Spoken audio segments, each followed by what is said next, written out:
Guys drama serial तेरे इश्क के नाम में अगली किस्त में ये दिखाया जाता है कि जो रुतबा है वो हॉस्पिटल पहुंच चुकी है और ज़िंदगी और मौत की लड़ाई लड़ रही है क्योंकि अल्तमश ने उसे तलाक दे दी है।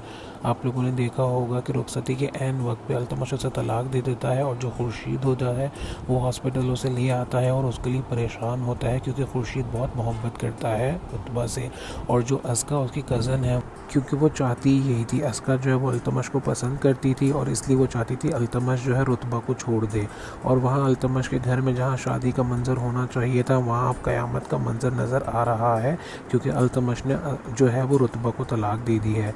और वहाँ बेचारे रुतबा के फादर और जो है खुर्शीद वो परेशान हो रहे होते हैं क्योंकि रुतबा की जो तबीयत है वो बिल्कुल भी ठीक नहीं होती है। और देखा यह जाता है कि जो रुतबा है वो जब घर आ जाती है वापस तो वो एक सदमे में होती है, एक ट्रॉमा से गुजर रही होती है। वो अपने बाबा से कहती है कि बस अब जो है वो अब आप खुश हो जाएं क्योंकि आप नहीं चाहते थे कि मेरी शादी अल्तमश से हो जाए। अल्तमश जैसे ही तलाक दे देता है रुतबा को तो उसके मामा और बाबा उसे घर ले आते हैं क्योंकि उन्हें पता होता है कि वो गुस्से का कितना तेज़ है। वो जैसे ही घर आता है वो अस्का से इतनी बदतमीज़ी करता है, अपने माँ बाप से इतनी बदतमीज़ी करता है, लड़ने लग जाता है और अपने कमरे में जाके तोड़ फोड़ करता है। अपने कमरे की सारी चीज़ें वो इधर से उधर फेंक देता है जो उसने सजाई होती हैं। और वहाँ उसकी जो खाला जो अस्का की माँ होती है वो तो है ही शैतानी कामों में माहिर, तो वो वहाँ पे पता नहीं क्या लगाई बुझाई कर रही होती हैं।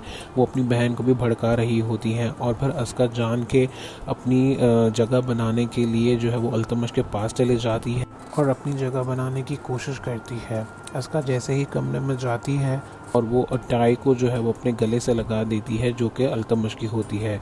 और जो खुर्शीद है वो भी बहुत बेचारा परेशान हो जाता है क्योंकि वो जो है वो अपने खालू से बहुत मोहब्बत करता है। अल्तमश इतना गुस्से का तेज़ होता है कि वो कहता है तो क्या हुआ अगर हमारी तलाक हो गई, मैंने अगर रुतबा को गलती से तलाक दे दी तो भी मैं उससे मिलना बंद नहीं करूँगा, मोहब्बत करना बंद नहीं करूँगा।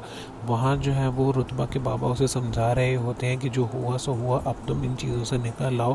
पर जो रुतबा होती है वो बाबा से अपनी बदतमीज़ी करती है कि नहीं अब मैं नहीं ठीक होंगी और आप जो चाहते थे वो हो चुका है, अब आप खुश हो जाएं कि आपकी बेटी बर्बाद हो चुकी है। वो उल्टा अपने बाबा से लड़ने लग जाती है।